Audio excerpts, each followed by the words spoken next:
Bueno, a ver, yo lo que vi es que igual el relato, digamos, tanto el que hice yo del sistema sanitario como que hizo Josep de cómo se habían organizado, quedaba un poco así como demasiado exitista y no se profundizó en todas las falencias, los defectos del sistema, ¿no? Quedaba así como demasiado bonito. Y entonces, porque, digamos, los temas que eran para discutir, pues no hubo mucho tiempo. Yo sé que vosotros discutisteis la semana pasada de temas libres y seguramente muchos de los temas que trataré yo igual salieron ahí. Pero yo preparé una serie de diapos para, digamos, de crítica, de autocrítica y un poco de la crítica que se hace desde aquí, ¿no? Desde los políticos y desde gente, digamos, del mundo académico, de los sanitarios. Manolo, que está ahí escuchando, podrá meter baza porque él lo vive en vivo y en directo actualmente. Bueno, si quieren empiezo. Compartir pantalla. A ver. El anfitrión inhabilitó la función. Carlos. Tendrías que habilitar tu micrófono, Carlos. Sí, ya está habilitada. ¿Y ahora qué tengo que hacer? Compartir pantalla, vos.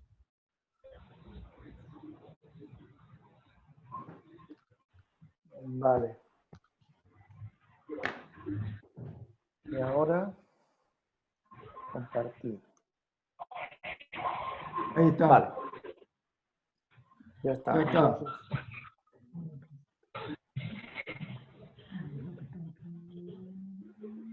Bien. Bien. ¿Cómo hago para que me salga menos? Un momento. Ya está, ¿eh? ¿Eh? Ya está. Sí, ya lo sé, pero la veo chica. Sí. Vale, ahora. Bueno, en la sesión anterior, la de hace 15 días, entre Giuseppe y yo hablamos, digamos, del sistema.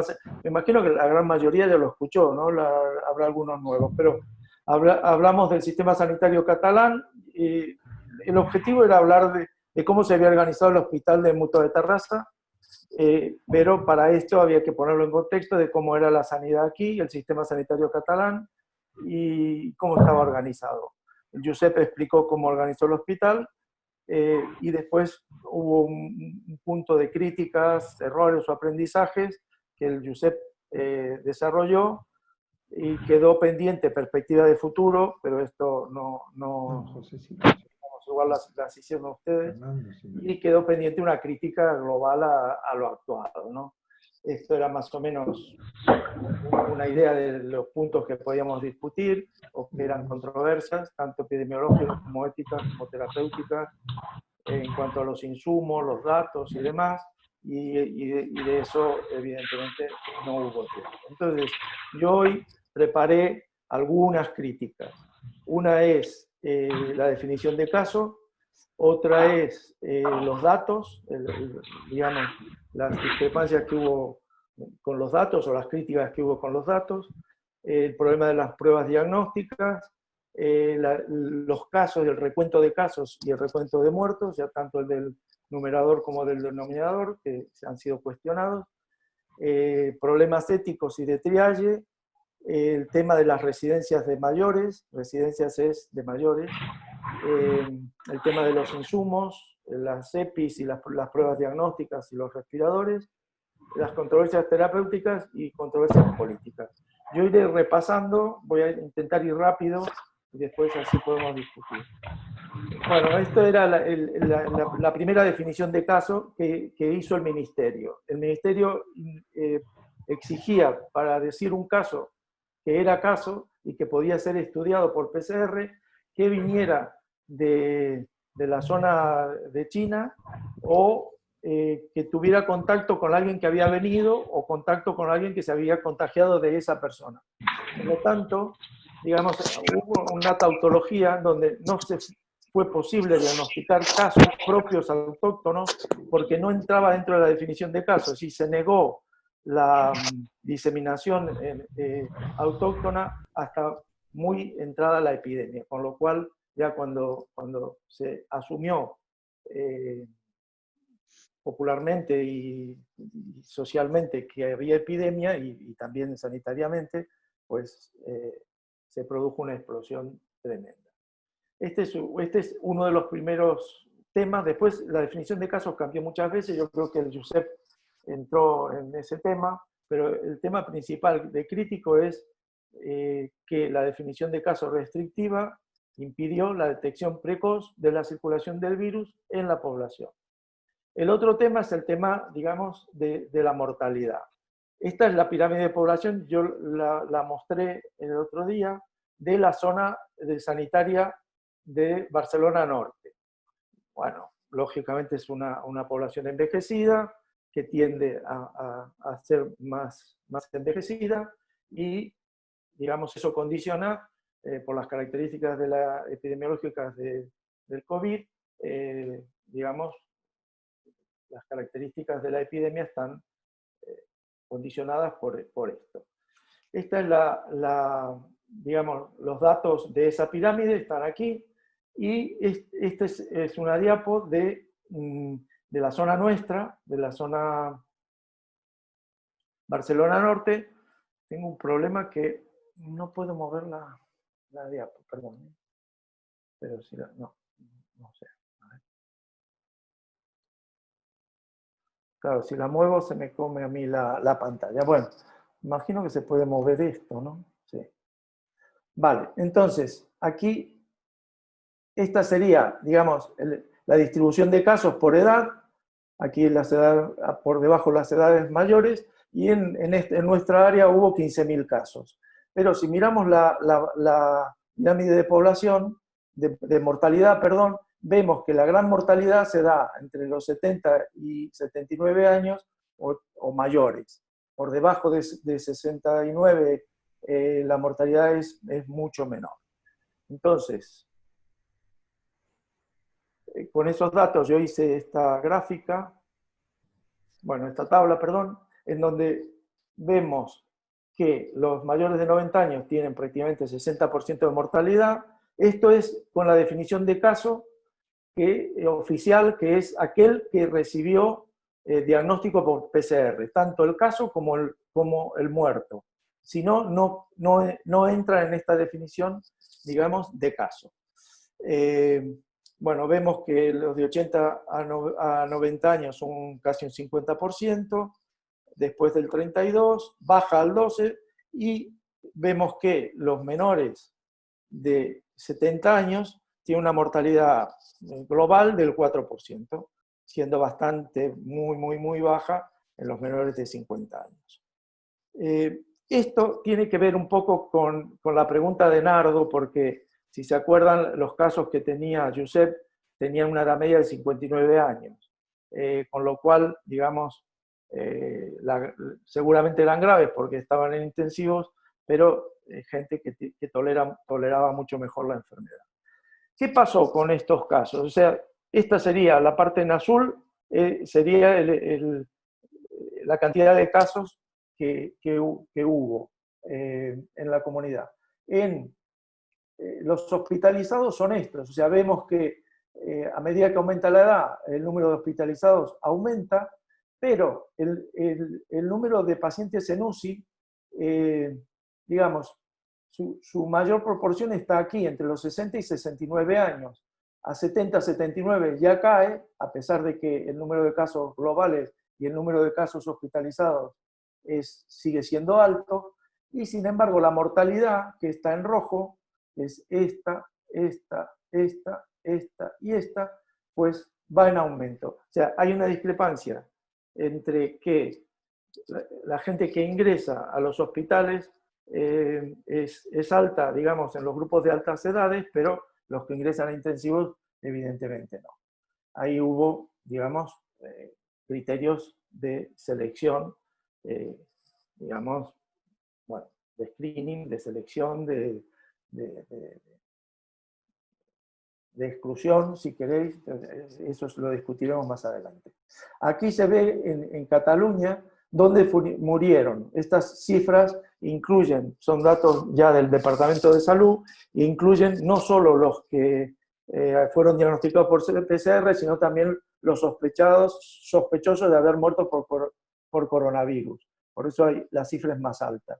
Ves que hay como 12.000 más o menos. Pero el 50% o más mueren en un hospital o un centro sanitario, pero hay un tercio que muere en residencia y algunos en domicilio. O sea, las residencias son hogares, lugares donde la gente vive, pero no es un centro sanitario. Bueno, el resumen en España es, bueno, estos son el número de casos que ha habido, 245.000, 28.000 éxitos, estos son los casos con PCR positiva, y vemos que aproximadamente el 50%, tanto en España como en Cataluña, como en Madrid, ingresaron en el hospital. El 50% de los casos diagnosticados tuvieron ingreso hospitalario. El 5% ingresaron en intensivos. Y de los que ingresaron en el hospital, aproximadamente el 10% fueron a intensivos. Esto sería lo global.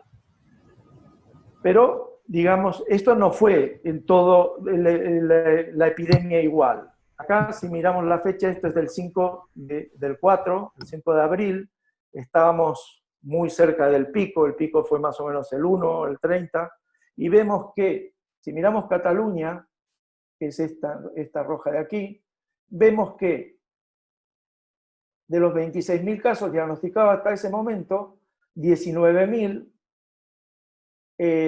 requirieron hospitalización. Y esto es el 70%. ¿Esto por qué se dio?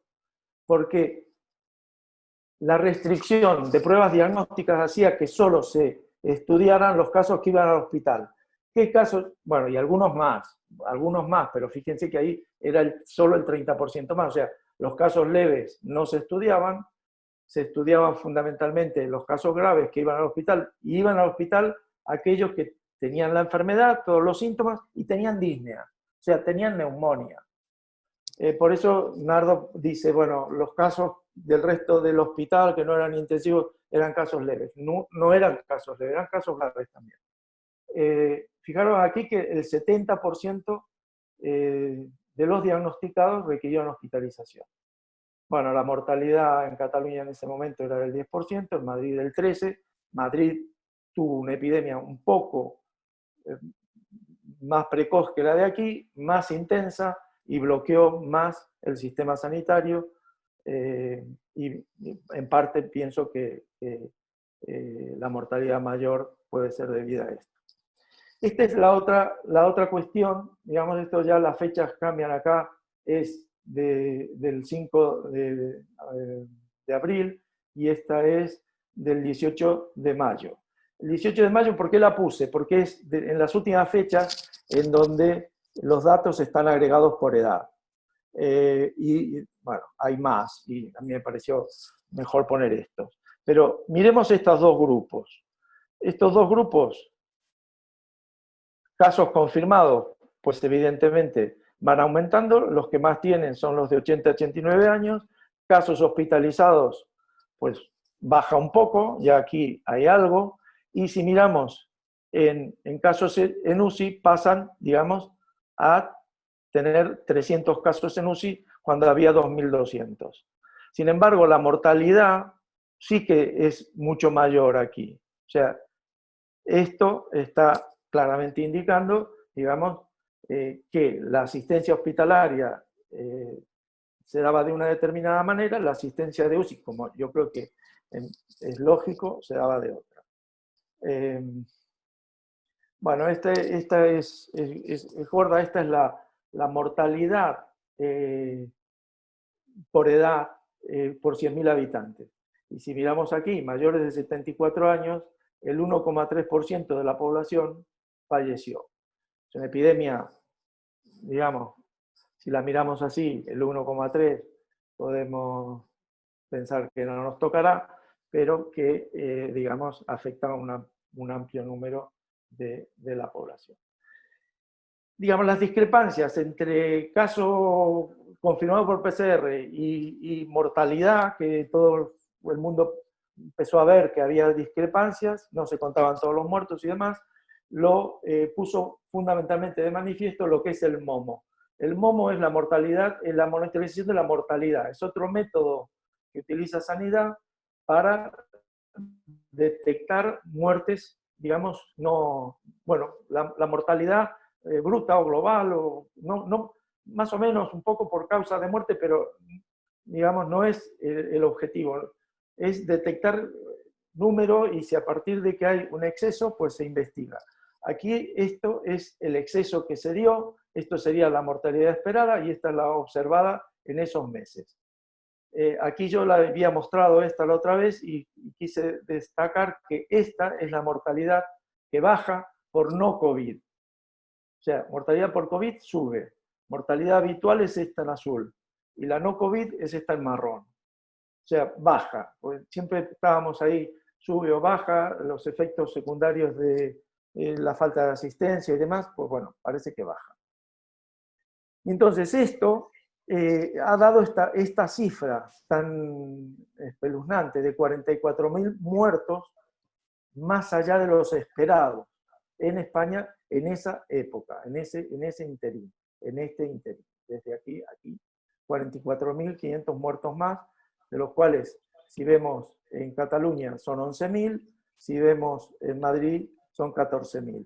Y aquí les quería mostrar que la gran mayoría de estos, o sea, de 11.000, 9.000, 10.000, son en mayores de 74. Acá de 44.000, 37.000, en mayores de 74. Y aquí igual, o sea, hay una mortalidad excesiva en la gente de mayor edad. Esto es lo que pasa en el área metropolitana norte y en todas las otras zonas, en donde se ve que el exceso... ¿Alguien está hablando? ¿Me dicen algo? No. Bueno, el exceso de mortalidad se da en todas las áreas, pero fundamentalmente en la zona metropolitana sur, en donde es de 180% por encima de la esperada, en la Cataluña central, que es de 160%, y en la zona nuestra, metropolitana norte, del 130%. Bueno, esto, que digamos es una catástrofe sanitaria importante, bueno, ha originado una serie de críticas. Empiezo por la crítica más oficial, que es la del Consejo Asesor de Salud de Cataluña. Este es un consejo que lo forman 8 o 10 personas que son designados por el gobierno, por Sanidad, que son gente de bien y gente reconocida, de reconocido prestigio, y que hacen una crítica. La crítica, lógicamente, es una crítica importante, yo diría muy constructiva y benevolente o no malevolente, por lo menos, ¿no? Bueno, entonces dicen que esta emergencia, lo traduje al castellano para que no haya problema. Bueno, ha puesto en evidencia la fragilidad de nuestro sistema sanitario, no la potencia, sino la fragilidad, aunque dicen que tiene una sólida base que lo sustenta. La sólida base que lo sustenta, evidentemente, es el personal y, bueno, en parte las instalaciones, ¿no? Pero que hay que aplicar reformas y que no se pueden retrasar. Entre las fortalezas, por supuesto, la profesionalidad, dedicación, compromiso y calidad de los profesionales, la flexibilidad de las organizaciones, que esto ya lo vimos, y el gran potencial, bueno, habla de las herramientas digitales, que yo creo que esto sí que generó transmisión de información muy rápida, maneras de organizarse muy rápidas, a pesar de estar confinados, bueno, todo esto es importante, pero muestra las debilidades en que falta de una organización asistencial efectivamente integrada entre el sistema sanitario y el social. O sea, las residencias forman parte del sistema social y están como separadas. ¿Sí? Hay interrelación, pero esa interrelación no ha estado lo suficientemente aceptada. En algunos lugares ha estado claramente disociada. Bueno, también habla de la financiación escasa, que se sabe que esto se sabe, pero que no se arregla, y el documento es crítico con la escasez de pruebas diagnósticas, con la protección, con los equipos de protección individual, y denuncia que habría sido deseable que hubiera existido una voz única de referencia consensuada en los ámbitos científicos y técnicos. O sea, un poco también, yo creo que esto estaba en el manifiesto que hiciste vosotros, de que haya unificación. Bueno, este es otro personaje, es Ricard Bosch, fue gerente de Mutua, es un personaje importante, tiene un blog y opina y está muy informado. Él pertenece al ámbito, digamos, de lo que sería aquí oficialmente el gobierno, pero el gobierno, digamos, tiene dos partidos que están un poco enfrentados y él pertenece a uno y hace críticas, o sea, bastante focalizadas. Y él habla de negligencia del Departamento de Trabajo y Salud imperdonable, de que no había una estructura de organización entre trabajo y salud, esta es la que debería coordinar, dice que eso no ha funcionado, y que esto está originado por intereses políticos que no pueden pasar por encima de los intereses ciudadanos, o sea, él se mete con la política. El personal ha hecho una tarea extraordinaria, y lo mismo la gente que está al frente de sanidad, o sea, él quiere ahí que no quiere quedar mal, ¿no? Pero que alguna cosa ha fallado, y entonces dice que ha quedado bien claro que la atención social que afecta a las personas frágiles y de edad avanzada no puede depender de ninguna manera del Departamento de Trabajo. No sé por qué depende de trabajo, pero fue una de las cosas que se hizo rápidamente de quitarle esa competencia. Y dice que resulta una vergüenza auténtica que los abuelos muriéndose en las residencias sociales sin ninguna atención sanitaria. Que la Agencia de Salud Pública, bueno, la pone a parir, que sería, digamos, la que tendría que haber detectado y llamado a la atención sobre que había una epidemia, pues dice que no funcionó, que hubo falta de kits, de diagnóstico, de material sanitario básico, de protección, de mascaretas, de gafas, de batas, de guantes, de respiradores de UCI, etc. Bueno, sigue otra vez con la Agencia de Evaluación de Salud Pública, y que dice que ha puesto en un riesgo la salud pública. O sea, a la Agencia de Salud Pública pues, se la carga, ¿no?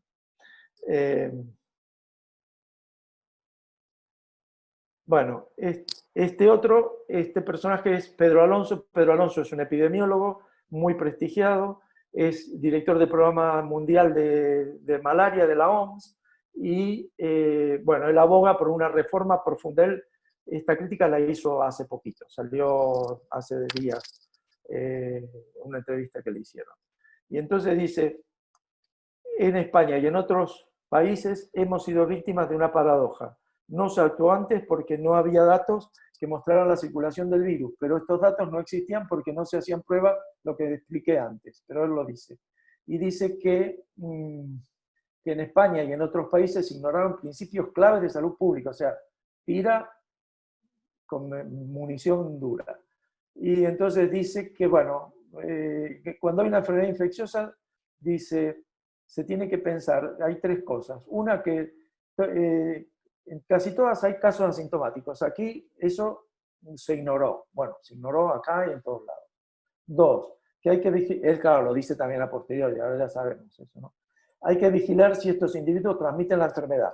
Eso tampoco se hizo porque si no se detectaron que había casos asintomáticos que transmitían. Y tres, si no los buscan, no los encuentran. Claro, eso tiene razón. El sesgo es que solo veas los casos graves, una mínima parte del total. Bueno, y se mantuvo una definición de caso muy restrictiva que hacía imposible captar la transmisión comunitaria en marcha.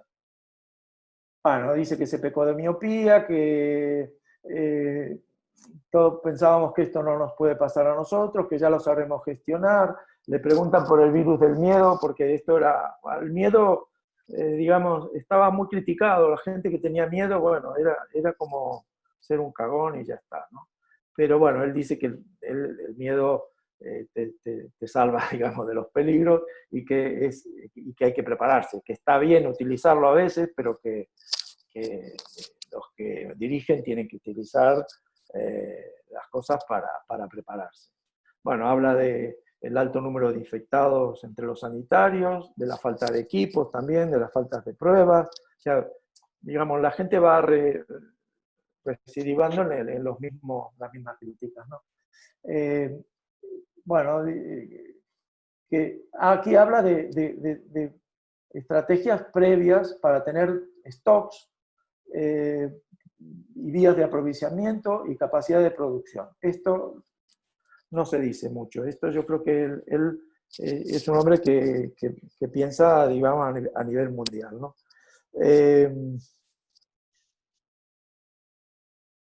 Habla de los datos, que tenemos problemas con los datos, de casos y de fallecidos, que se necesita una profunda reforma de las estructuras de salud pública, lo mismo que dice el otro, y de los sistemas de información sanitaria. Que, bueno, ha quedado en evidencia que no podemos depender de la producción de una o dos fábricas en China o en otros países. Y Europa no ha dado ejemplo, o sea, también critica a Europa. Hay que tener más y más seguras cadenas de suministro. Y en la última es que se mete con digamos, la gobernanza europea y con los sistemas de detección de epidemias en Europa. Este señor es administrador, director, gerente de una asociación de residencias. Evidentemente intenta escurrir el bulto, pero ellos son los que levantaron la voz de que en las residencias hubo 20.000 muertos, de los cuales 10.000 sí que recibieron diagnóstico por PCR, pero 10.000 no. Y él se queja de que la alerta se dio tarde. Bueno, al mismo tiempo tira, digamos, pelota afuera en el sentido de que las responsabilidades de sanidad, dice él, ¿no? Este señor, Emilio Bouza, es microbiólogo, catedrático, ex jefe del Servicio de Epidemiología y Microbiología de Gregorio Marañón, de microbiología, no de epidemiología. Bueno, y lo llamaron a una comisión que hubo en diputados y para que hiciera una crítica, una valoración. Hizo un discurso largo, yo lo escuché, y presentó documentos, bueno, muy serios. Bueno, hace una autocrítica propia, diciendo que hay que entonar una mea culpa, porque él no se pensaba que esto iba a ser tan grave, que sería como otros coronavirus, que sería fácil de controlar, y que hemos sobrevalorado nuestra capacidad. Se perdió un tiempo precioso de al menos 10 días en reaccionar. Hemos sufrido deficiencias en el aprovisionamiento, hemos sufrido contagios en el personal. Ellos estudiaron 8.200 trabajadores de Gregorio Marañón y vieron 1.088 infectados, un 13%, de los que fallecieron 2. ¿A quién se le ocurre que haya un solo proveedor mundial de mascarillas? Dice. Bueno, se mete con la formación médica, que está muy ultra especializada. Esto ha demostrado que la formación no es buena, él es profesor. Que las residencias de ancianos no tienen que tener una conexión fluida y real, tanto como la medicina primaria como la hospitalaria. En algunos lugares no la tienen, otros sí, pero en general no. Bueno, que la telemedicina se incorpore. Él ha hecho seguimiento de casos por teléfono, con 70 y pico de años. Bueno, se mete con el sistema europeo en el sentido de incorporar otros factores de riesgo, como la inmigración y los turistas.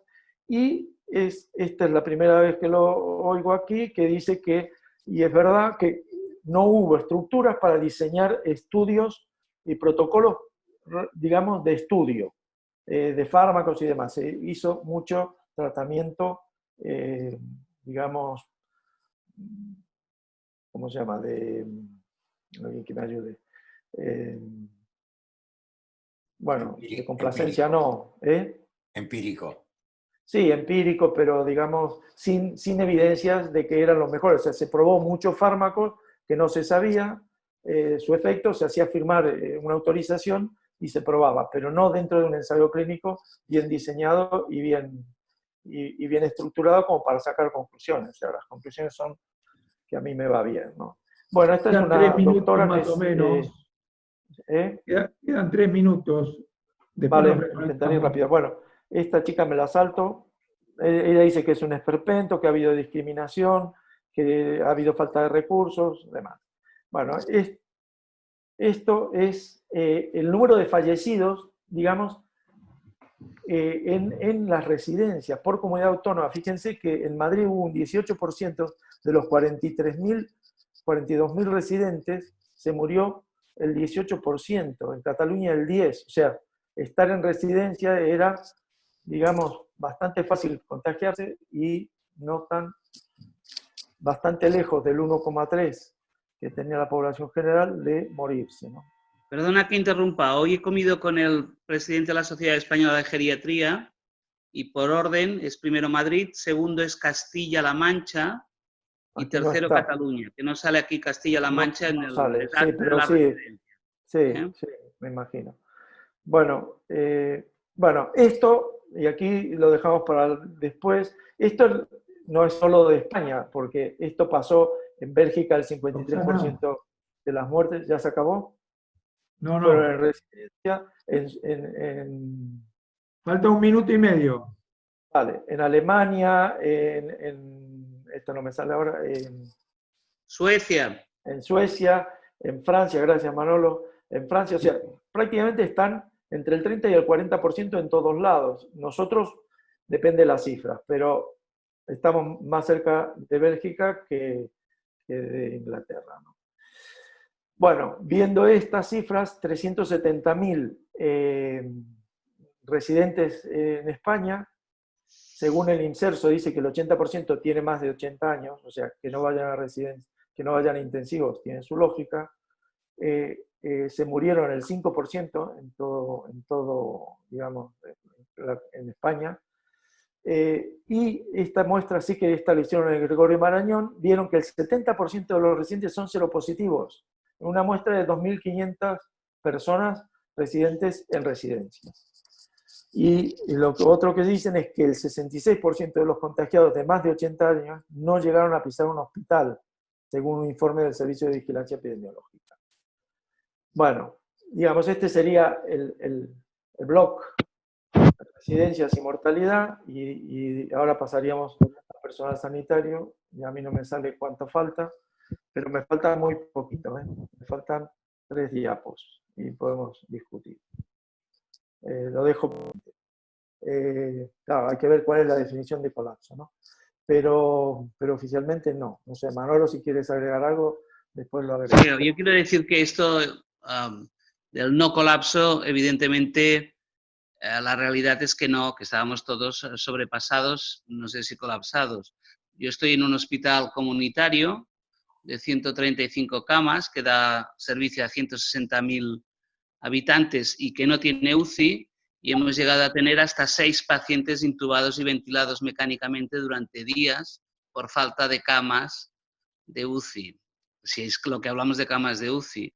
Y desde luego, menos una planta que la dejamos para atender pues desde las fracturas a los partos que viniesen, a pesar de las presiones que había, pues hasta tener 103 pacientes con COVID, con todas las medidas de aislamiento, etcétera, y 54 en urgencias esperando camas. Es decir, esperando camas quiere decir sentaditos en una silla. Teníamos que descongelar 3 veces al día las cañerías de oxígeno, porque como viene pues eso presurizado y congelado, porque no daban suficiente flujo. Nosotros, junto con otro hospital de Cataluña, si miramos una gráfica que Juan le ha pasado hoy, somos el hospital con más pacientes por cama. El que más ha visto es Vallebrón, faltaría más, pero el hospital con mayor pacientes vistos en relación al número de camas somos nosotros, y parece que el segundo es Mollet. Es decir, esto que está muy focalizado y se habla mucho de los hospitales terciarios que han funcionado razonablemente bien, mirándose, dando servicio, los hospitales comarcales o de cercanía lo han pasado muy mal, lo hemos pasado muy mal, sin además posibilidades de drenaje. Por lo tanto, el sistema estaba asimétricamente colapsado. Sí. Yo como gerente... Tensionado, decía. Tensionado. Yo como gerente llamaba 3 y 4 veces pidiendo camas.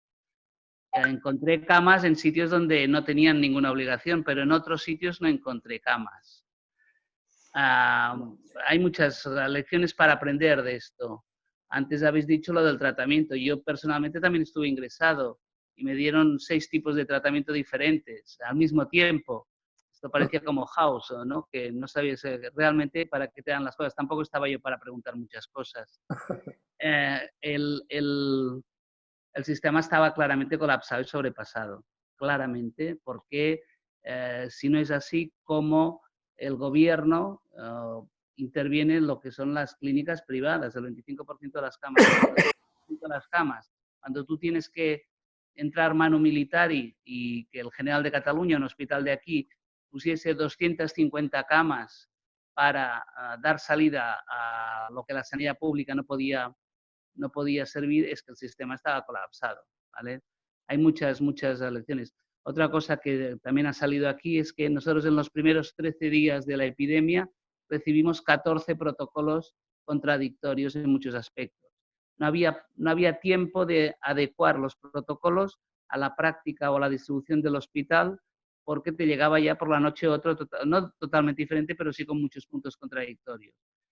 ¿Qué es lo que yo he vivido? He vivido, muchos de nosotros, muchos que nos hemos vuelto a reunir, es que cada organización se ha buscado la vida como ha podido, con mejor o peor voluntad, con mejor o peor resultados.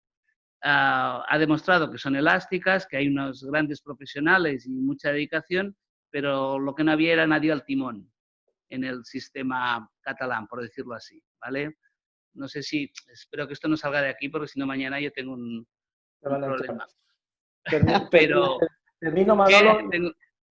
Pero que es así, cada uno se ha buscado la vida como ha podido, cediéndonos respiradores, etc. Y es verdad que los grandes hospitales o los hospitales terciarios han funcionado, pero han dado un servicio justo a la comunidad.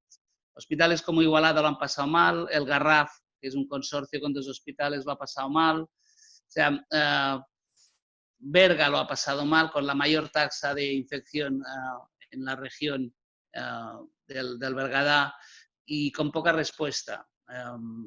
Yo conozco la historia también y cómo ha funcionado Mutua Terrassa porque mantengo contacto y mi mujer trabaja ahí, organizaron los quirófanos, pero ha sido, no digo un sálvase quien pueda, porque compartíamos cosas, pero no ha habido un cierto grado de no gobierno, no digo de desgobierno, pero de no gobierno. Sí que estamos focalizados en la mortalidad, faltaría más, pero las secuelas que deja esta epidemia desde el punto de vista físico, psíquico, tenemos a los profesionales nuestros absolutamente agotados. Hasta septiembre casi no puedes contar con ellos. Y después, organizativos, por no hablar de los económicos, los agujeros que haremos las organizaciones sanitarias serán monstruosos este año. No son menores, no son menores. A mí, por ejemplo, yo he decidido cambiar en muchos aspectos en qué organizaciones sanitarias me voy a apoyar, porque si no he encontrado respuesta, pues me buscaré donde me den respuesta. No a mí, que es lo de menos. Bueno, hay muchas lecciones para aprender y algunas de ellas las habéis vosotros señalado muy bien, muy bien, muy bien. Espero que los demás no caigan. El sistema, a mí me toca dar una asignatura en la Facultad de Medicina que habla del sistema sanitario global, etc. El trabajo de los estudiantes de este año que están llegando es qué sistema sanitario ha respondido mejor y por qué y qué otros condicionantes hay. Y la verdad es que han hecho un análisis muy interesante de lo que también estoy aprendiendo. El sistema nuestro funciona bien en situación de no estrés. Funciona, es efectivo, eficiente, suficiente, funcionando al 95% de su capacidad. Pero si tú le pides mayor intensidad, entonces es cuando gripa y los émbolos se quedan en las válvulas y todo gripa, que es lo que ha pasado aquí. No había colchón suficiente como para dar respuesta a esta crisis que ha sido brutal o a cualquier otra de otro tipo. Perdón, ¿eh? No, bueno, no, yo termino y después abrimos la discusión y tú sigues participando en lo que quieras.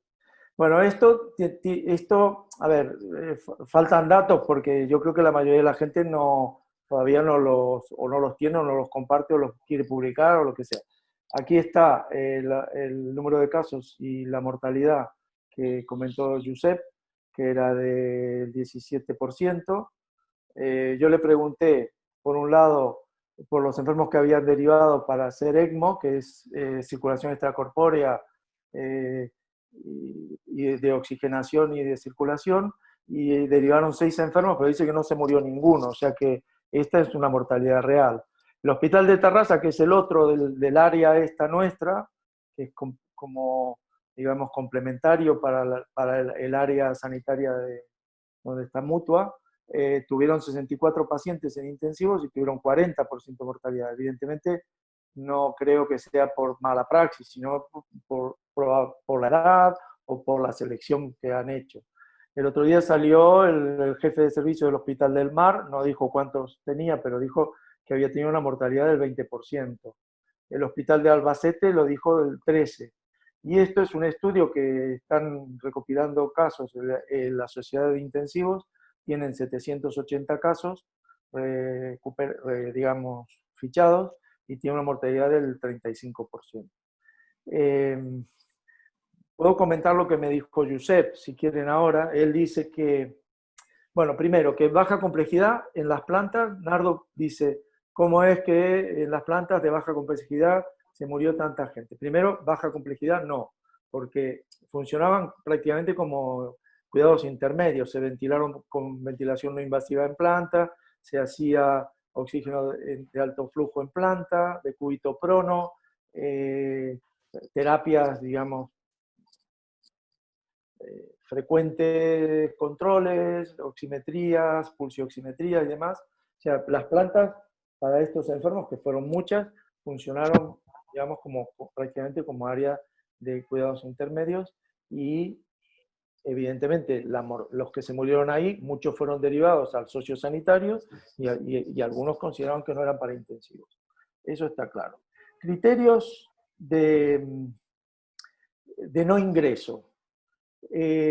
Josep dice, no teníamos criterios límites, o sea, se utilizaron todos, de antecedentes, comorbilidades, el nivel de dependencia, edad, pero no como decir, si tienes más de esto o menos de esto, ingresas o no ingresas, no. Utilizaron, según parece, los criterios habituales que se utilizan en intensivos, con la salvedad de que, lógicamente, que yo, por ejemplo, un día hablé por teléfono, tenían 10 enfermos para ingresar, 5 mayores de 70 años y 5 menores. Ingresaron los menores, o sea, priorizaron, pero no utilizaron criterios de exclusión, o sea, priorizaron.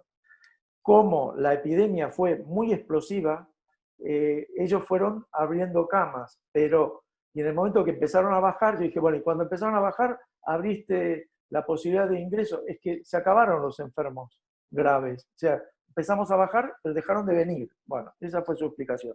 Él podrá explicarlo mejor, que han ingresado 2 enfermos mayores de 76 años. Felipe no está hoy, pero bueno, Felipe preguntó por los corticoides, sí que utilizaban corticoides, vieron que los utilizaron y lo utilizaban precozmente, y utilizaban dexametasona y siguieron medio el protocolo de Meduri, me dice, y se guiaban por la ferritina y pildímaro D. Utilizaban dexametasona 20 miligramos por día, 5 días. Felipe también preguntó por los médicos que, bueno, yo ahora me fui de la pregunta de Nardo. Bueno, en un momento. Sí, es que la pregunta de Nardo ya está. Por los equipos, cómo funcionaron. Y ellos dicen que tenían una estructura bastante piramidal, que tenían un intensivista a cargo de un grupo que eran residentes, anestesistas, algún pediatra, y que trabajaban uno de intensivos con 3 o 4, digamos, que veían los enfermos, pero que estaban como si fuera con un jefe clínico. Y yo le pregunté qué pasará en el futuro. Él me dijo que cambiará. ¿Por qué? Porque tendrán más recursos.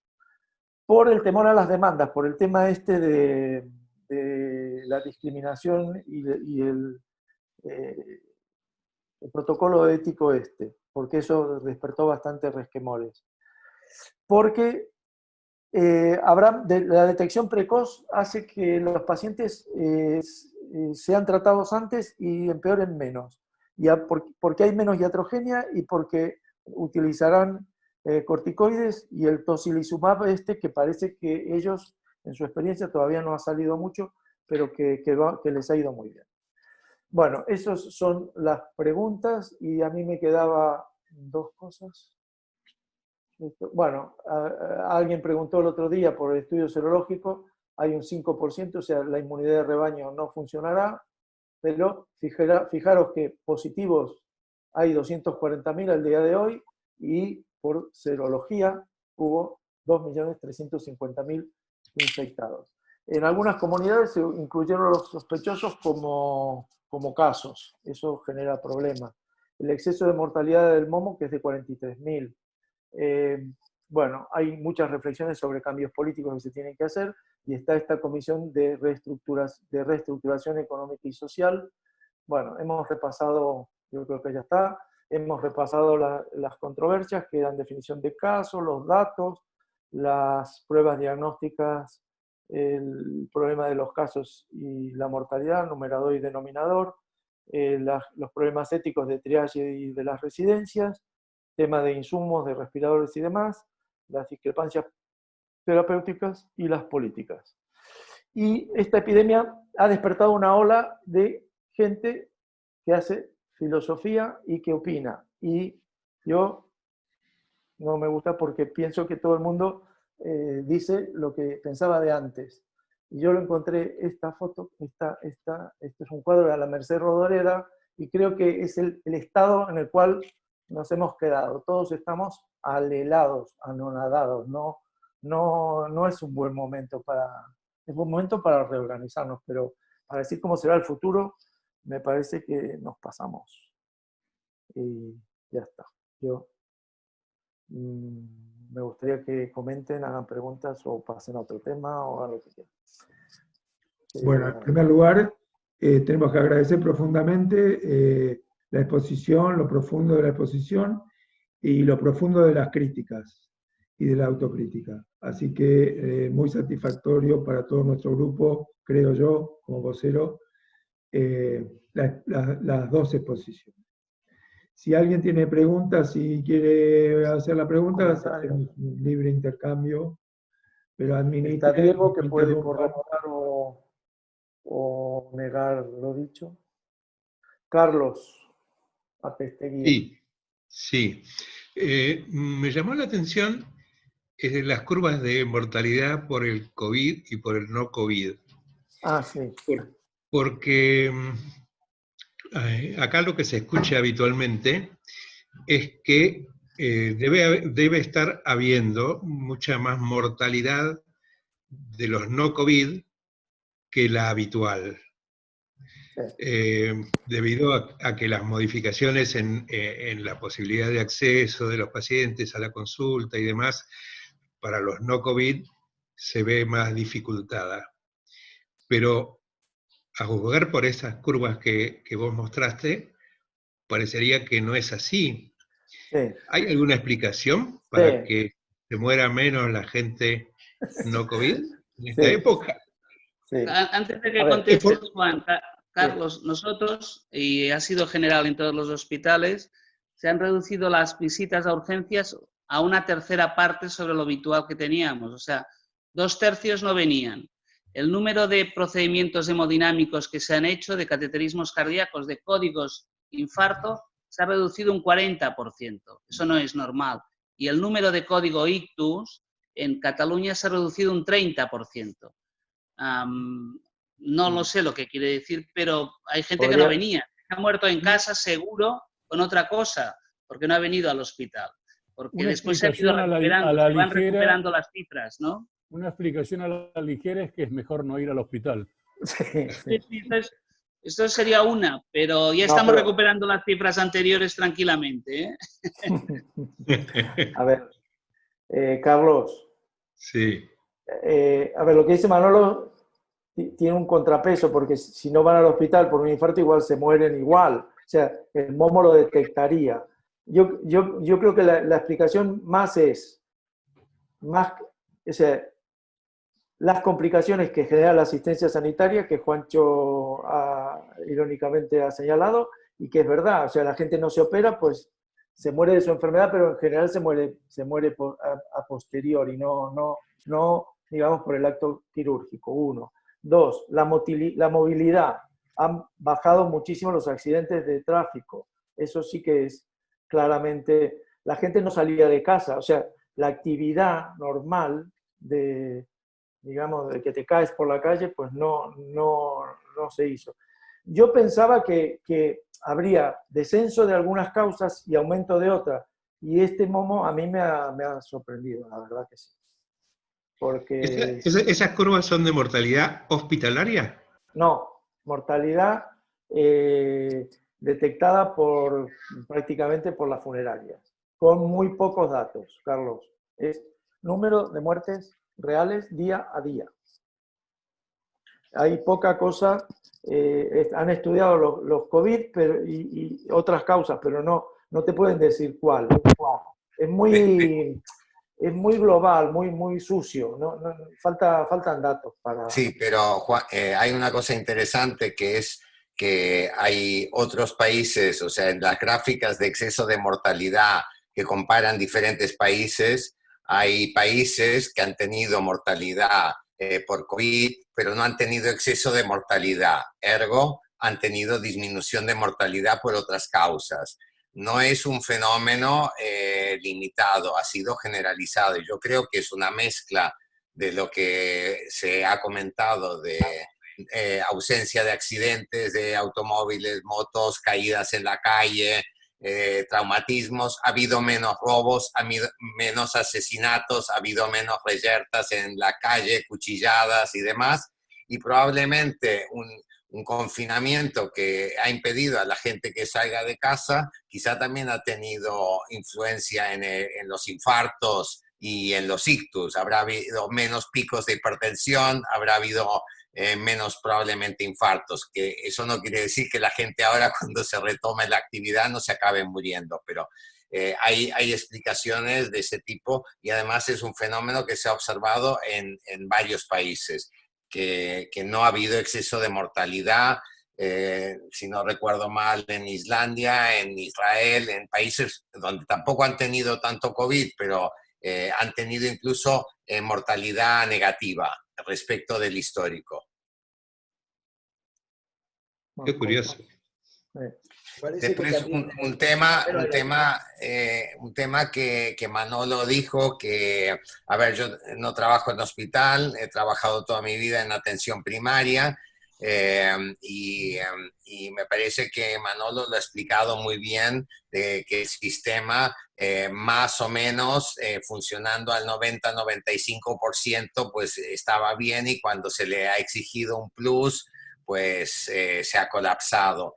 Yo desde la visión de la atención primaria discrepo un poco. Yo creo que un sistema que se decía que funcionaba muy bien, si uno puede aceptar como muy bien que una ecografía te pueda tardar 6 meses en que se te la hagan, que una intervención te pueda tardar 2 años para que te la hagan, que determinadas pruebas tengan unas listas de espera inconmensurables. Todo eso se fue dando como por bueno, como que no afectaba la calidad del sistema, y o sea, prácticamente cualquier médico de familia que se ha encontrado todos estos últimos años desesperado intentando derivar pacientes con sospecha de patología, y que 6 meses después todavía no se estaba haciendo una ecografía abdominal.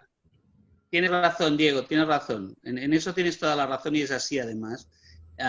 Y es verdad que llegas a aceptar que sea lo normal cuando no debería serlo. Y es verdad que hasta que tú consigues entrar en el sistema pasa muchísimo tiempo, y es verdad que hay unas listas de espera y unas demoras muy importantes. En eso tienes toda la razón, Diego. Hay un tema que yo no lo señalé mucho, que es el tema de la crisis. Desde 2008 para aquí se hicieron recortes en sanidad.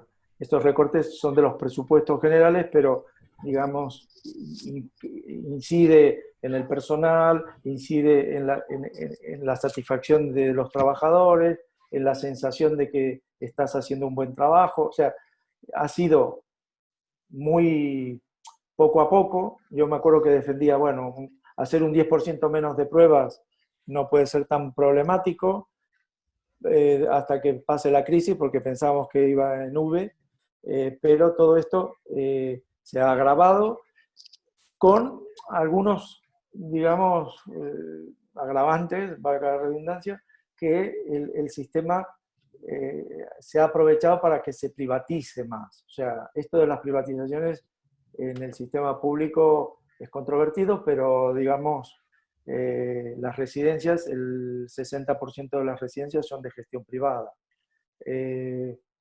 ¿Hasta dónde eso es mucho peor que la gestión pública? Pues se está discutiendo, pero digamos, el nivel de compromiso o el nivel digamos, de ganas de hacer el bien, digamos, la mística de la función pública desaparece, aparece otro tipo de incentivos, ¿no?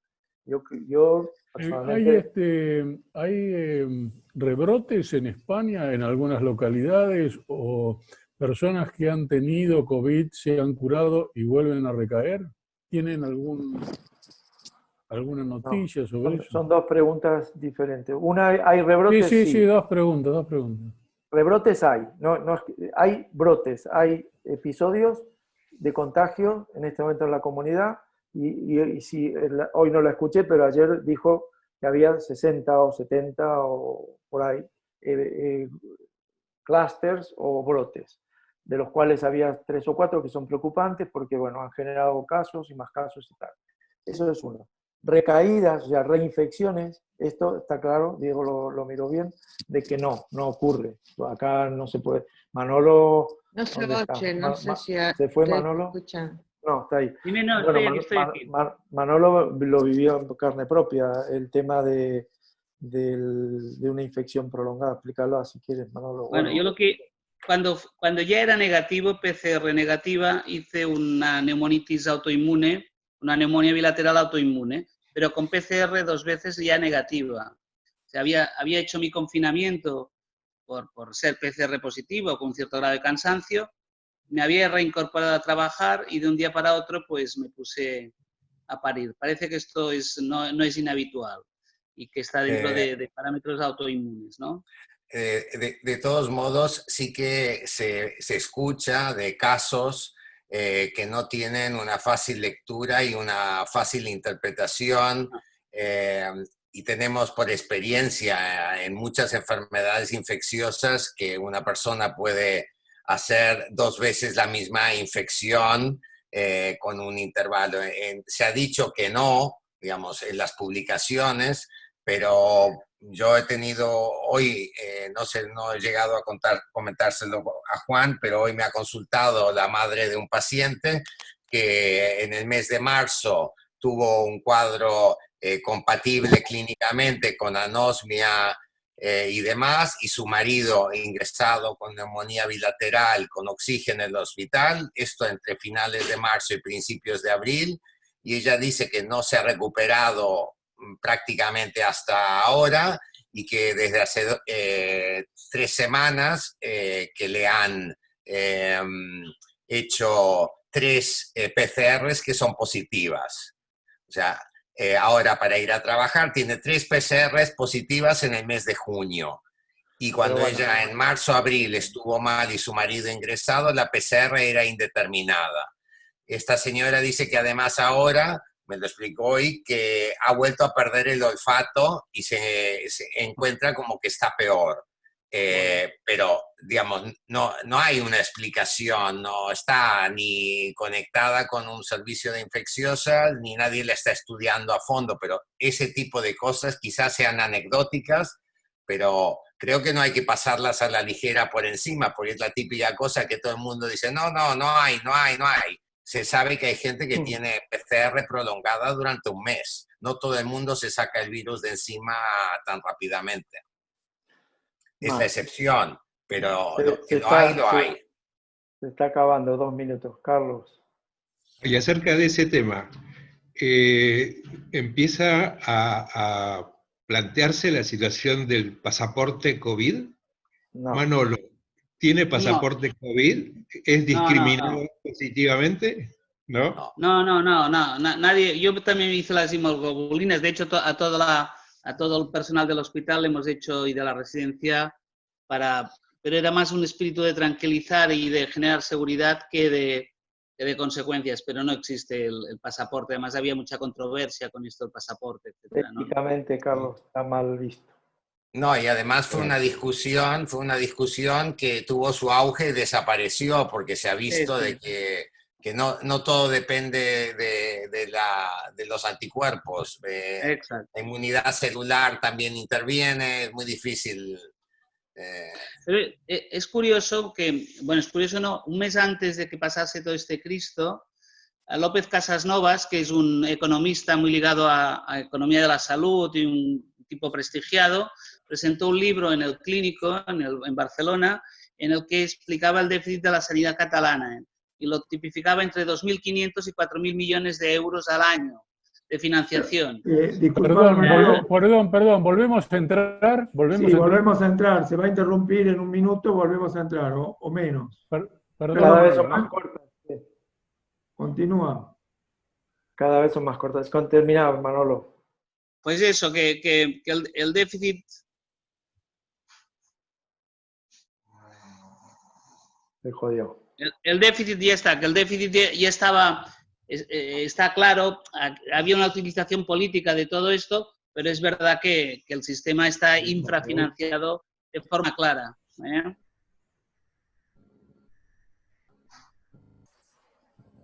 Juancho, no necesitas pedirla, mandate. Yo lo que, no sé si está Juan, sí, ahí está, o Manolo, cualquiera. Yo he visto, a lo mejor se me ha pasado por alto, que hiciste una comparación etaria de pirámide poblacional, etcétera, pero no sé si hay alguna relación con el estado socioeconómico o con la situación socioeconómica, ya sea de vivienda, de ingresos o de otro tipo, si hay alguna relación, algún estudio y de porcentajes, así como hiciste con los grupos etarios, ¿no?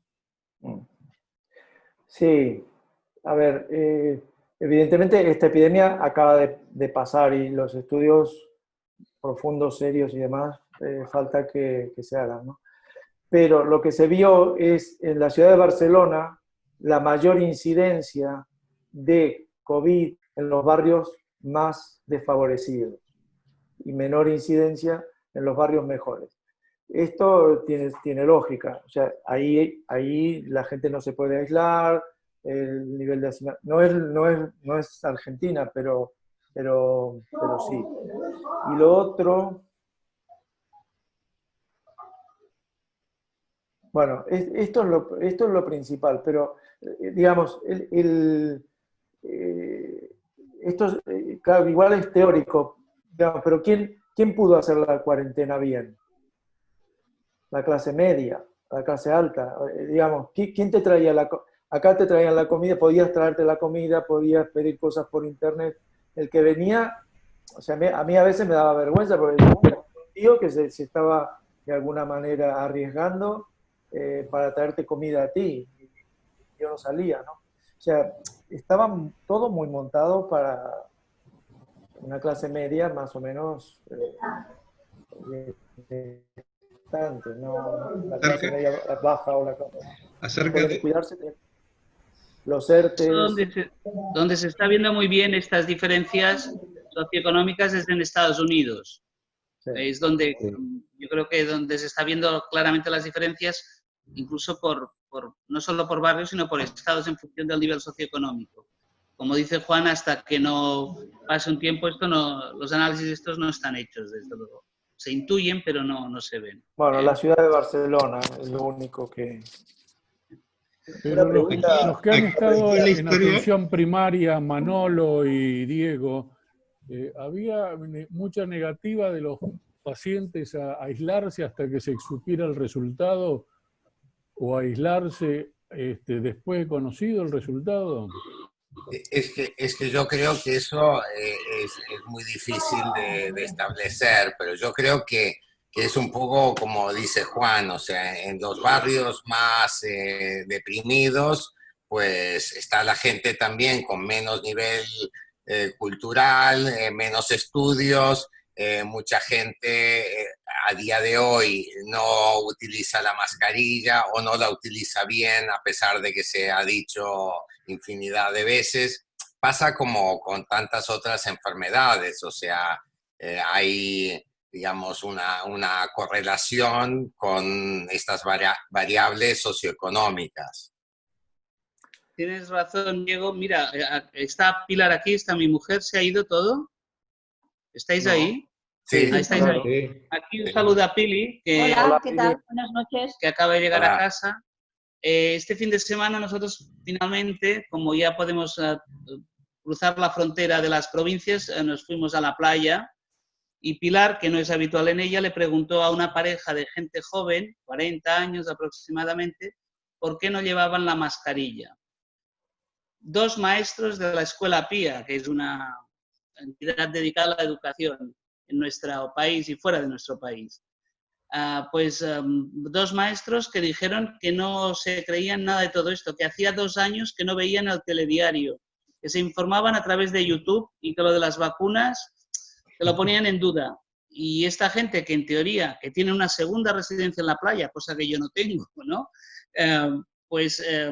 Eran militantes de una manera de entender de que estaba todo manipulado y no lo sacamos de ahí y siguieron sin la mascarilla, evidentemente. Es verdad que cuanto peor nivel o más bajo nivel socioeconómico, pero que encuentras casos de gente que está al mando de nuestra educación de nuestros hijos, que dicen verdaderas animaladas. Pero, ¿Puedo decir una cosita? Sí.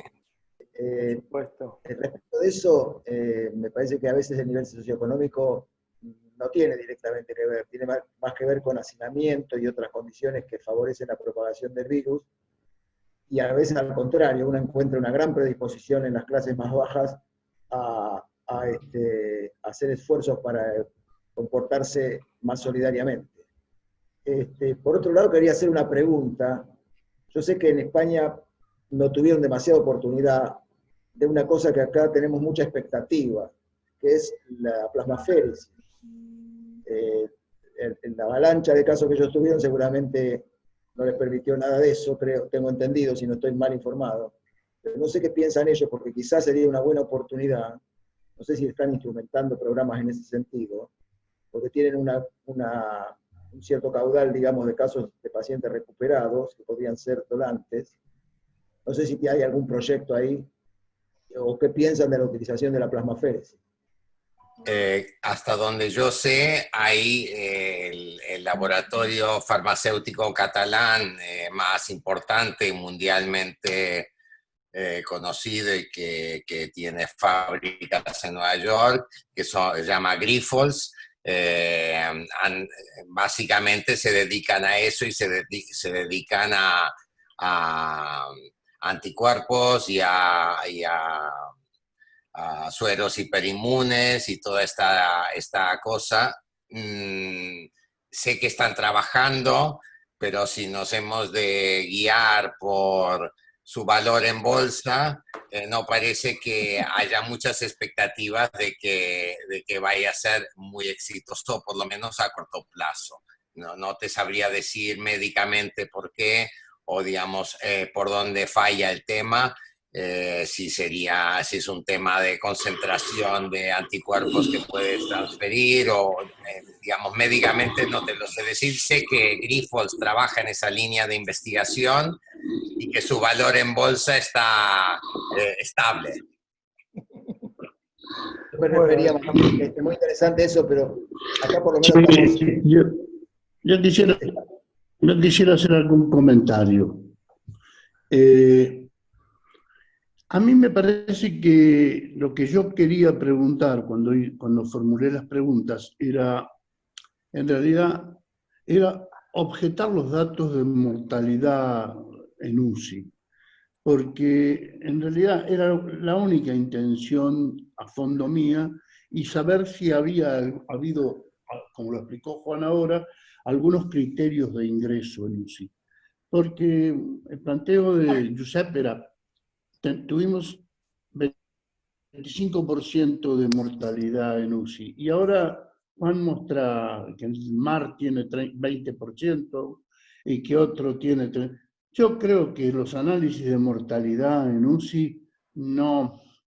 La verdad es que hay que tomar todo el contexto del centro hospitalario y no mirar lo que pasó en la UCI, sino mirar los pacientes que no ingresaron en UCI, mirar una cantidad de cosas más. A mí me parece que mal puedo analizar el concepto de los pacientes ventilados, cuántos murieron, si yo a priori dejé una cantidad significativa de pacientes sin ventilar porque no tenía capacidad o porque había establecido criterios. Y con respecto a una cosa que dijiste, sí, yo no quise decir baja complejidad, quise decir menor complejidad, pero no baja complejidad. Esto es lo que quería, lo que a mí me llamaba la atención, digo, porque 25% es realmente poco mortalidad en UCI, y digamos, si yo hice una selección clara de pacientes, previo a eso, mal puedo analizar los resultados. Yo te voy a contestar, Nardo. A ver, del comentario tuyo, claro, las intenciones de una pregunta a veces mejor no entrar porque es mejor contestarla y ya está. El tema de la selección, yo creo que está clara, o sea, se seleccionó. ¿Con qué criterios? El tema es con qué criterios. Para mí hay un problema que es colapso del sistema. Colapso, claro, todos nos imaginamos las Torres Gemelas. No, eso no pasó. Si te imaginas que colapso es en una autopista, que haya, digamos, que no circule, que haya un tapón, pues sí que lo hubo. ¿Por qué? Porque si tú llamabas a la puerta de entrada del sistema, que era el 061, te decía que te iban a volver a llamar y te tardaba una semana. Probablemente a la semana ya te habías muerto. O sea, si no tenías cama en intensivo, si no tenías cama en el hospital, si no te atendían en tu casa, pues eso es colapso. Evidentemente, el mix de los pacientes intensivos depende. Claro, puedes decir, paciente ventilado, sí, a lo mejor sí que podría ser paciente en ventilación mecánica, pero yo creo que eso se necesita un poco más de tiempo para ver, más de tiempo y juntar los datos. Los de una sola UCI no. Josep te puede contestar mil cosas porque, digamos, matiza muy bien el tema. Él, digamos, lo que dice es, no teníamos un criterio de exclusión, teníamos criterios de priorización. Y priorizar quiere decir esto, quién entra primero, quién entra último. Y en ese quién entra último, pues había pacientes que se quedaban afuera, eso está claro. Y lo que sí es que se trataron. No es lo mismo que rechazarlos, decir que no salen de la residencia. Bueno, hay mucha polémica, ¿eh? No es un tema, digamos, para contestar.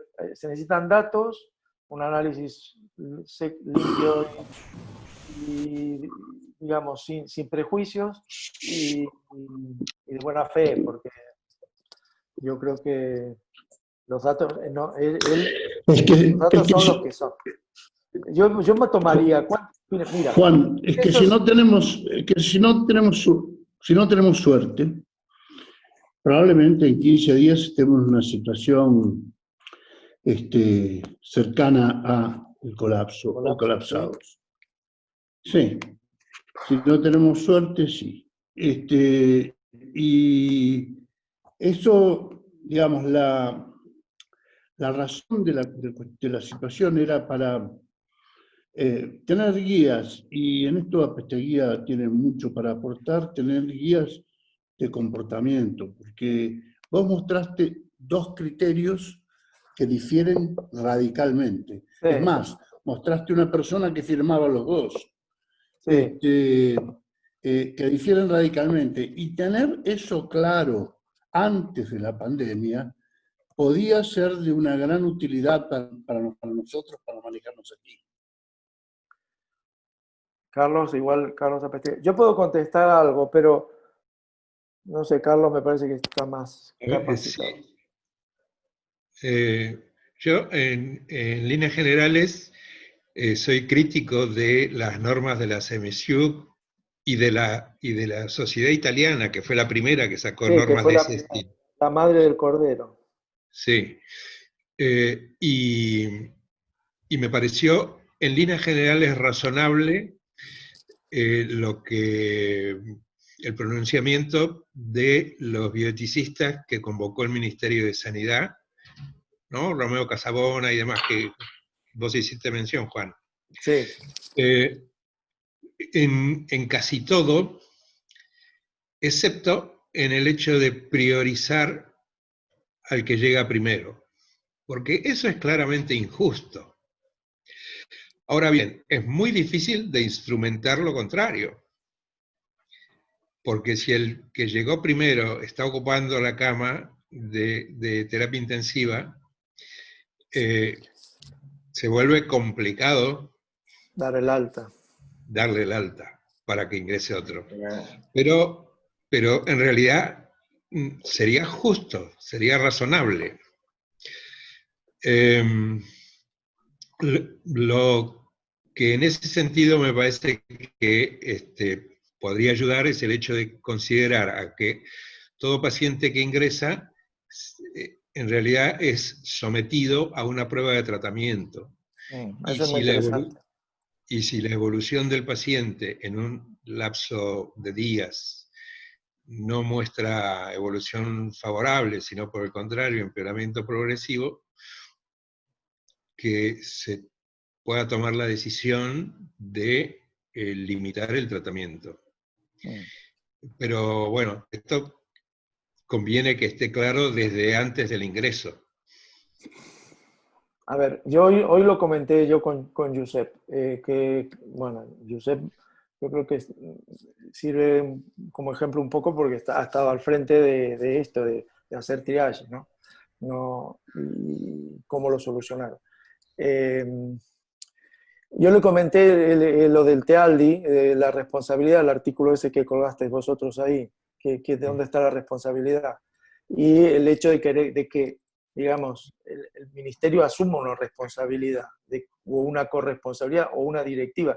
Él firma el artículo de la CEMISIUC. Giuseppe es uno de los que lo firma. No sé si, digamos, su formación en ética es muy profunda, pero lo ha firmado. Y él dice que ellos lo hicieron porque estaban convencidos que los políticos no se iban a mojar. Y claro, cuando se mojaron para enmendarle la plana, pero si tú sigues ese programa, pues tampoco encuentras la solución. La solución yo creo que al final queda en el ámbito de prioridad, de hacer una selección de prioridad, de lo que hemos hecho toda la vida los intensivistas, que nunca sobraron camas. Y bueno, de utilizar el mejor criterio, pero claro, yo creo que hay dos cosas. Primero, intensivos. A ver, voy a decir una cosa para Nardo. Es el peor negocio que se puede hacer, invertir ahí, porque es lo más caro y lo menos eficaz. Nardo, si tú metes gente de 60, de 70 o de 80 años, que tiene una mortalidad del 80 o del 70%, y lo tienes ahí 15, 20, 30 o 40 días, y sacas recursos para pruebas o para equipos o para lo que sea, yo creo que es un mal negocio. La UCI y el recurso UCI está mitificado. Creo que hay que huir de ese concepto. Hay que tener las UCI que se tiene que tener y bueno, y hacer lo que se pueda, pero digamos, y si hay que invertir y hay que elegir, yo invertiría en otro lado. O sea, tener recursos de oxígeno, que Manolo no sé si lo ha dicho, pero se quedaron sin oxígeno, tuvieron que hacer nuevas conexiones, de fármacos de sedación, bueno, ahora sí resulta que los corticoides, pues se habían quedado sin corticoides, se quedaron sin sedación, o sea, todo eso a mí me parece, bueno, personal, más tanto un respirador que la gente que lo sepa usar. Evitar iatrogenia, tratar precozmente, no deshidratar, que llevó a la insuficiencia renal. Yo creo que hay muchas maneras de hacer mejor medicina antes de la UCI. Y muchos de nuestros enfermos, fíjate, el 5% fueron a la UCI. Si hubieran muerto todos, tampoco era tan catastrófico. Yo creo que lo catastrófico es que te vinieron todos juntos, y eso Argentina lo evitó hasta ahora. No tiene por qué venir una catástrofe, Nardo. Yo no sé, ustedes están más cerca, lo ven. Bueno, me callo. Un poco preocupa, pero de verdad que estamos en un piso bastante bueno. Habrá que ver cómo funciona ahora esta cuarentena dura que está empezando en este momento. No sé, Manolo, acerca de esto de, ya que estamos, en cuidados intensivos. Bueno, yo hace años que no hago intensivos, me lo pasé muy bien haciendo intensivos y alguien me engañó y pasé a gestión. Pero una vez dicho esto, yo entiendo lo que dice Josep, pero Josep está en una entidad en la que él, o el servicio, o la política del hospital decidía sobre lo que tenía allí delante.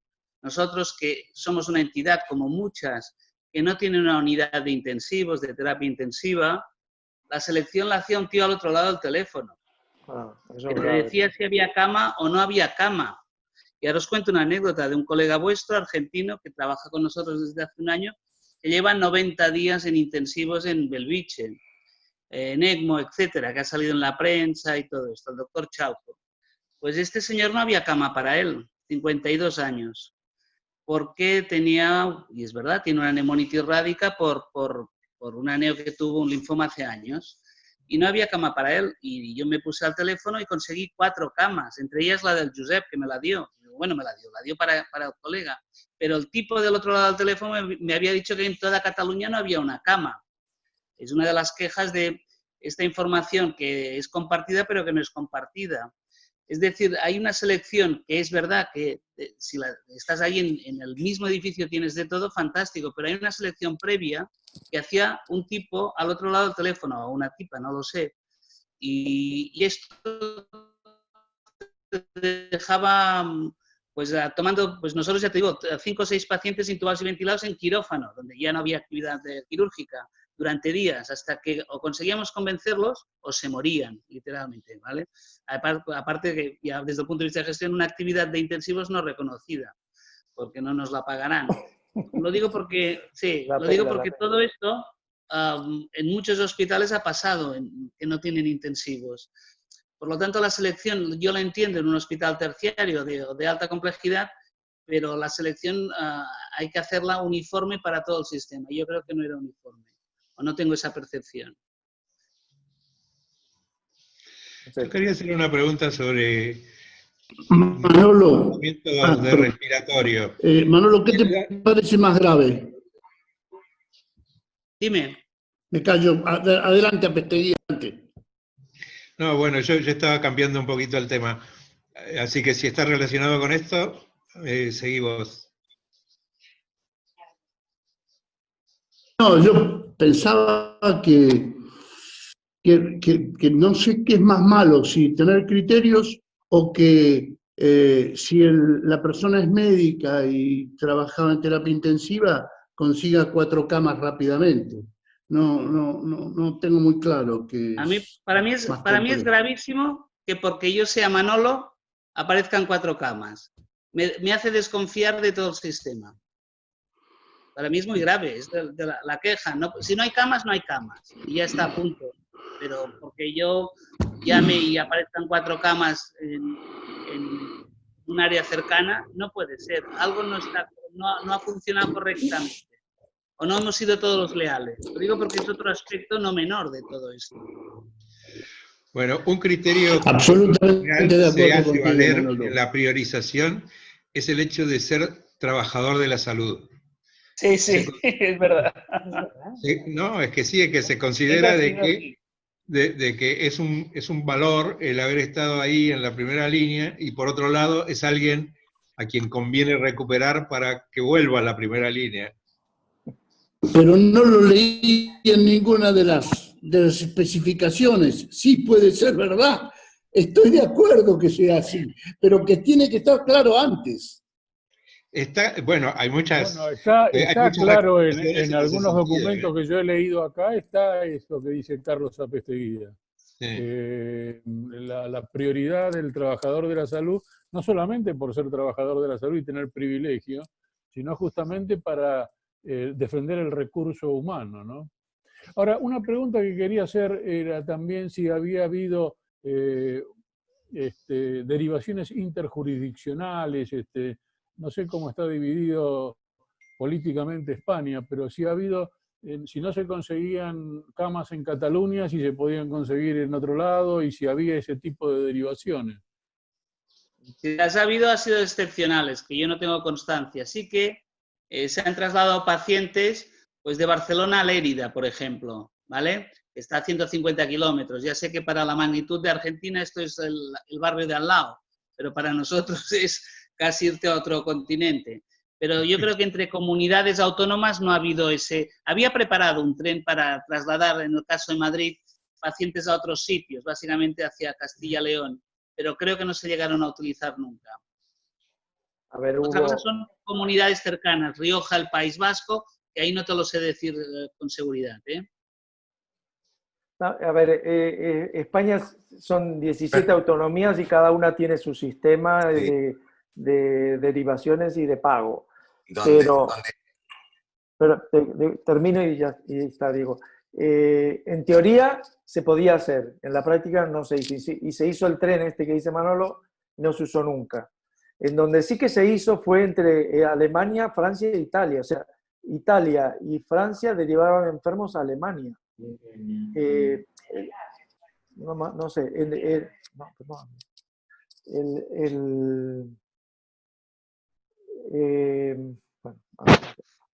no, digo, qué raro que no se haya hecho cuando hablan de que ha habido un colapso o un semicolapso. Bueno, no sé la palabra colapso. exacta.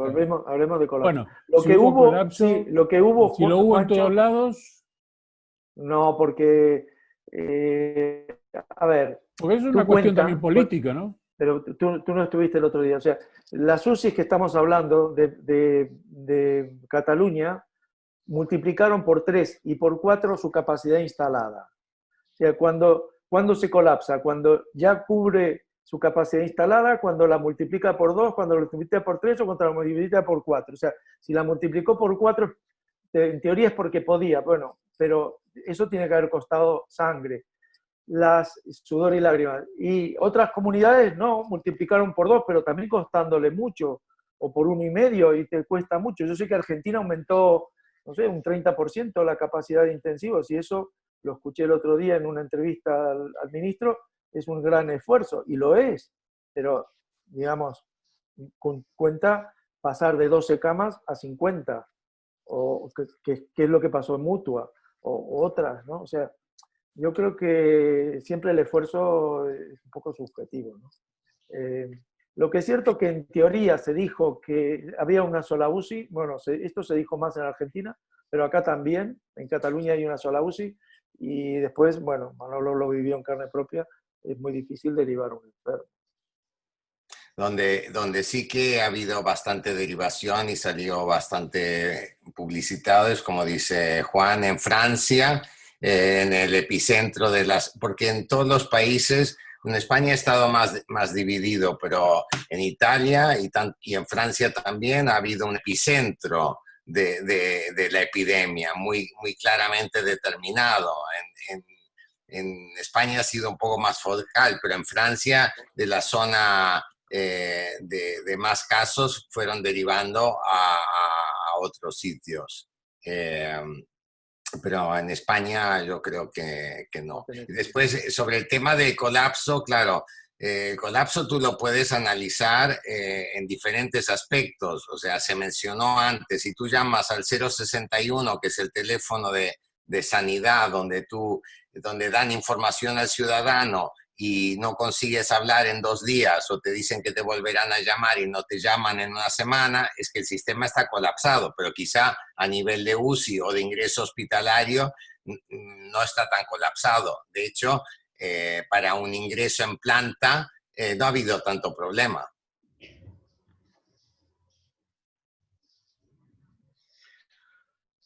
En el pico fue, ya te digo, nosotros teníamos hasta 54 pacientes en un hospital tirando a pequeño, pendiente de cama, y sin que nadie, no encontrar camas en el sistema. Sí que fueron pocos días, pero fue una semana muy intensa, una semana, 10 días, de pasarlo mal por una cama hospitalaria, no hablo de UCI, pero fue muy, es verdad que el pico cuando te coge y te machaca, y después ya fuimos bajando, pero esa semana fue muy dura para todos los actores, en todas partes. Oye, sois muy divertidos, me lo estoy pasando muy bien, pero me tengo que ir, Me tengo que ir. Oye, muchísimas gracias y si puedo el martes que viene me volveré a colgar de vosotros. Si os parece bien, si no me expulsáis. Cómo no, Manolo, y muchas gracias por toda la exposición que has hecho y la franqueza con la que has expuesto, bueno, todos, toda la situación. Estamos muy agradecidos. Gracias. Juan, tienes unas diapositivas para poner, ¿vale? Muchísimas gracias. Chao, Manolo. Gracias a ti. Chao, Diego. Chao. Nardo. Carlos, que me acuerdo del pollo que tomamos en Madrid, ¿vale? Hasta luego. Silvia, encantado de verte también, ¿vale? Ili se despide de vosotros. Hasta luego. Buenas noches, Silvia, un beso. Adiós. Adiós, gracias, un beso. Bueno, quedan 9 minutos. No sé si hay más preguntas, más comentarios del tema España. Sí, yo tengo preguntas. Yo quería saber si tienen noticias de que estos nuevos respiradores que se inventaron con motivo de la pandemia, si se llegaron a utilizar y si funcionaron razonablemente, ¿saben algo de eso? Sí. No. No se usaron.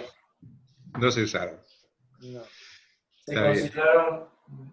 Bueno, lo que se usaron son las torres de anestesia. Y esas se consideran respiradores no convencionales, no recomendables, demás. Y estos fabricados no se usaron.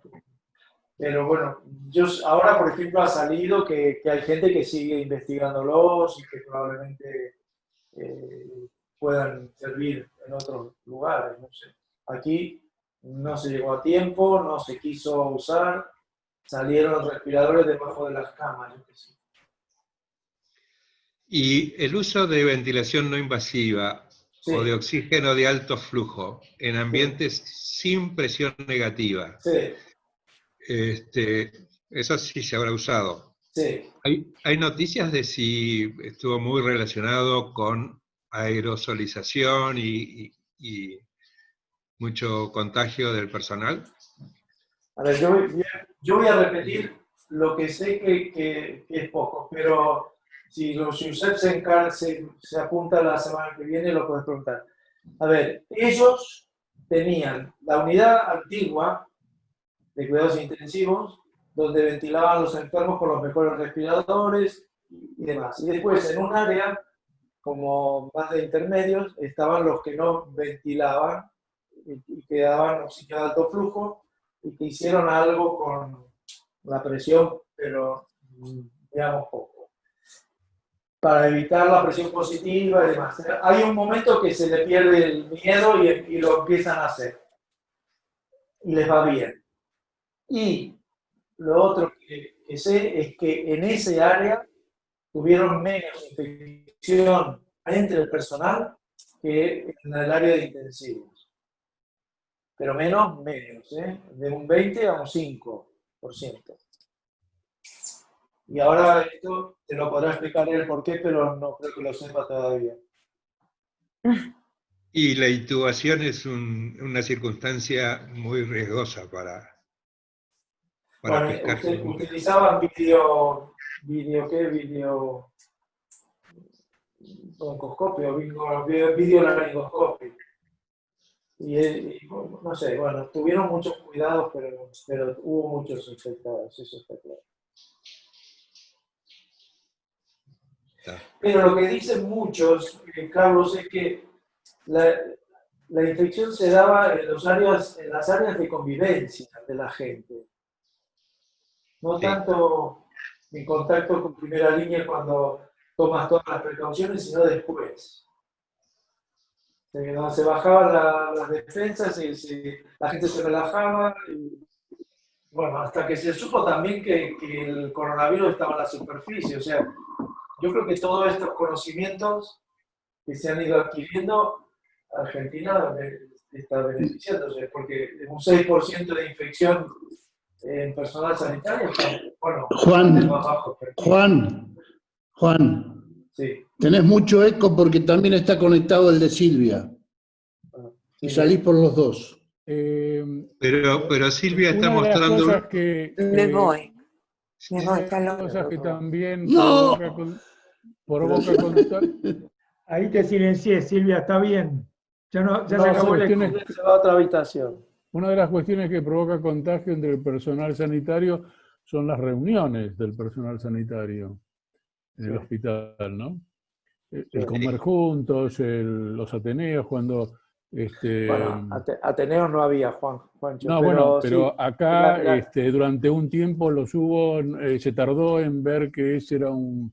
Mi hijo trabaja en un hospital del conurbano, en el área de COVID, y bueno, cada uno se lleva su tupper y come en el auto, ¿no? ¿En qué lugar, Pancho? En Pilar. La mujer es infectóloga y él está asignado al área de COVID. Bueno, están viendo cada vez más casos, cada vez más graves. Bueno. A ver, evidentemente yo sé que ahí está esperando la epidemia y eso jode mucho, ¿no? Pero claro, aquí, como esto pasó, ahora se está viendo y se está viendo qué pasa después. O sea, todos tenemos miedo al rebrote. ¿Qué pasará con los colegios? ¿Qué pasará cuando vuelva el invierno? Todo esto. O sea, hay mucho tema para que de alguna manera se transmita ahí las experiencias de aquí en el futuro, ¿no? Pero yo entiendo que ustedes estén muy preocupados por lo de ahora, ¿no? No sé, ahora se fue Manolo, pero Manolo, como ha estado en primera línea de intensivos, es un tío muy válido y ahora se dedica a gestión, él seguramente tiene más información de cómo están preparando los nuevos escenarios, ¿no? Bueno, si se apuntó, estará bien. En Pilar hay una zona de contagio muy grande que son las canchas de pádel. No, lo que pasa, Juan Manuel, es que... Por ahí tenemos algo que agradecerle al COVID al final. Es verdad eso que dice Hernando, sí, hay mucha cancha de pádel. Pero también hay muchos barrios de emergencia. Uno cree que Pilar es una zona que solamente es de country. Y nada, hay... bueno, mi hijo trabaja en el hospital municipal y ellos tienen convenios con un hospital muy famoso de ahí, privado, famoso por lo privado, no por otra cosa. El Austral. Tienen un convenio porque han hecho un hospital que llaman comunitario, o algo así parecido. No es comunitario, bueno, no importa. Interna. De la comunidad. Hospital de la comunidad. No. Solidario. Una carpa en el playón de... Una carpa solidaria, sí. Están internando ahí, están internando en un convento de curas, están internando en... De la privada. ¿Perdón? Que no, que tienen un convenio porque ahí van los alumnos de las universidades privadas. Sí, desconozco. La Universidad Austral. Bueno, no, la Universidad Austral lógicamente es un hospital, es privado, sí. Pero le sirve para descongestionar un poco el hospital municipal, más allá de las implicancias que pueda haber desde el punto de vista de la privacidad o de la plata de calle de por medio, etc. Lo estoy diciendo porque lo conozco a través de mi hijo. no lo mandan ahí para que los chicos estudien, lo mandan porque no tienen cama en el hospital. Se va a cortar, Carlos. No es que les compran pacientes. Queda un minuto, sí. ¿Nos reconectamos de nuevo o ya damos por terminado? Queda un minuto. A mí me gustaría reconectarme, pero si hay voluntad de los demás, nos reconectamos. Y si no, damos por terminado y agradecemos mucho toda la exposición y vuelvo a decir, la crudeza y la franqueza con lo que la analizaron y todos los elementos. Yo tengo media hora todavía porque tengo un partido de pádel para hacer y después en una reunión de una fiesta infantil